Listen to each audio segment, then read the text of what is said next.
precisamente para hablar de esta situación nos acompaña el presidente del Colegio Médico acá en Santa Cruz, el doctor Henry Montero. Muy buenos días, bienvenido a la revista. Mantienen el paro, ya van 22 días.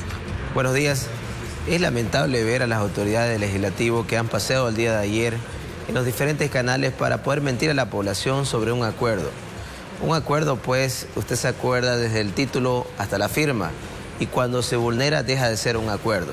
Y así que la población tiene que entender que este acuerdo fue roto por parte del legislativo, y es por eso que nosotros los médicos estamos observando. ¿Estamos hablando del acta de entendimiento que recientemente se firmó en La Paz o estamos hablando de ese preacuerdo que es la base del artículo 205 ahora cuestionado, del decreto también? Es el acuerdo inicial del mes de septiembre, que el último preacuerdo estaba condicionado a la mesa de diálogo a que tenía que recibir un informe de las bases en relación a qué medida tomar. Las bases del día de ayer fueron claras en los 9 departamentos del país, igual que Santa Cruz, en manifestar de que se podía continuar una mesa de diálogo, pero sin suspender la medida de presión. La tendencia sería a radicalizar la medida de presión. Ahora, escuchamos a Gabriela Montaño, también a Alberto González, decir que ese artículo va a ir tal cual porque ya había sido consensuado con los médicos anteriormente. ¿En qué queda el diálogo bajo esta premisa? Creo que la población se está dando cuenta que existe una serie de imposición. Nosotros le llamamos el Código de la Muerte, porque empieza desde el aborto y termina criminalizando lo que es el acto médico. Creo que esto no debe ser. Este Código Penal, hoy llamado Morales seguramente, tiene que ir de un consenso, y es un código que tiene que nacer bien. Si nace mal formado va a terminar mal. Y es así que esperamos que exista la predisposición de ese diálogo sin imposición, ese diálogo que no sea de sordo, para que nosotros los profesionales podamos escuchar y sobre todo pensemos en la población. En el acta de entendimiento firmada en La Paz, ¿habían determinado una fecha para iniciar el diálogo, las mesas de trabajo? Sí, esa fecha estaba para el día de ayer, pero condicionada a suspender la medida. Es decir, hacer una pausa humanitaria o un cuarto intermedio para que se pueda sentar. Existe una serie de susceptibilidades dentro de las bases en que no existe la credibilidad de parte del legislativo ni del ejecutivo para poder suspender la medida sin antes conocer el documento final que se ha aprobado. Me dice que era condicionado esto, entonces si ustedes no aceptaron esa pausa humanitaria, ¿significa que ya no habrá diálogo? Si el gobierno, a pesar de la disposición de las bases, de mantener la presión y quiere solucionar el problema en menos de 12 horas, seguramente va a convocar nuevamente al gremio para que podamos buscar una solución a este conflicto. Es decir, que ustedes asistirían nuevamente a una reunión, allá a las mesas de trabajo, pero manteniendo la medida de presión. Claro, no pueden invitar a una serie de reuniones con imposición en política. Los escuchamos, pero vamos a hacer esto. Lo están escuchando ustedes ahora, que en vez de pasearse por los medios de comunicación mintiendo, mostrando documentos, que lastimosamente la población no tiene el alcance del contenido del documento o comparativo, eso hace que pueda desvirtuar un poco el movimiento, ¿no? Precisamente, ellos aseguran que lo que han puesto en el artículo 205 ya ha sido consensuado con ustedes, que es parte de la propuesta que ustedes dieron como médicos. ¿En qué ha variado entonces? Ustedes dicen lo contrario. Le cambiaron desde el nombre.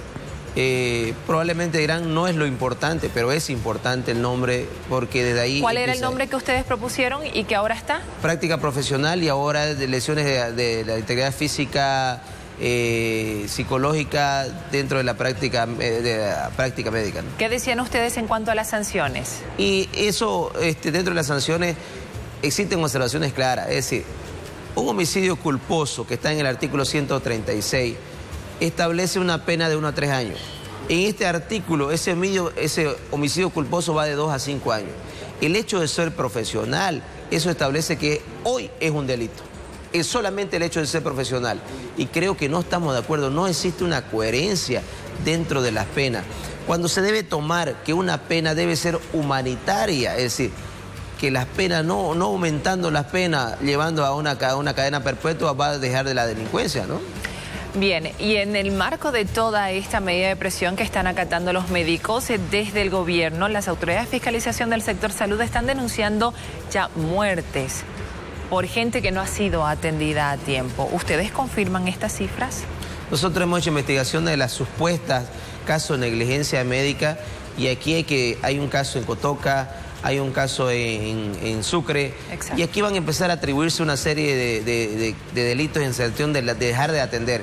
Cuando existe negligencia familiar en estos casos que nosotros hemos demostrado, que cuando llevan al paciente en estado realmente deprimente, uno por una jeca, es decir, vómito y diarrea, con grado de deshidratación grave, que llegó a un paro cardiorrespiratorio. ¿Ninguna de estas muertes ha sido a consecuencia de la falta de atención por el paro médico? Por lo cual, claro que no, existen las emergencias de los diferentes establecimientos hospitalarios que estamos teniendo el cuidado de poder reforzar con personal para que todo paciente que necesite una atención médica de emergencia la va a tener. ¿Y está funcionando esa emergencia? ¿No ha colapsado?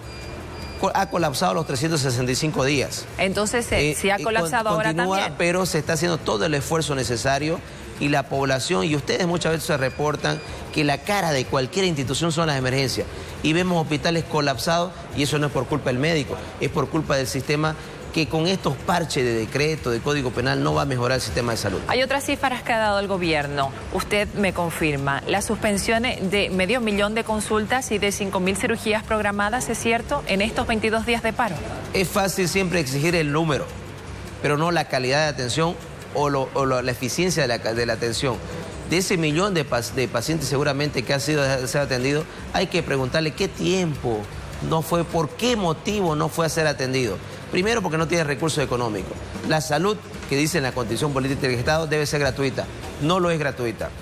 No tiene ni para sus pasajes. Entonces, todos estos factores deben ser trabajados con una ley general de salud que pueda mejorar este sistema que está en terapia intensiva. No podemos estar más así, Gabriela.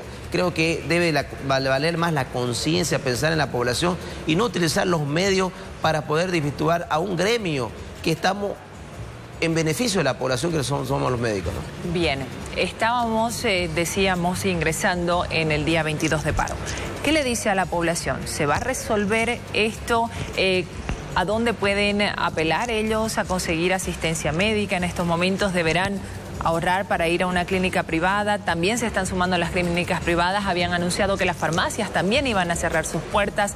Los colegios profesionales también estaban acatando. O sea, ¿qué le queda al paciente, al que está enfermo ahora? ¿Dónde debe acudir?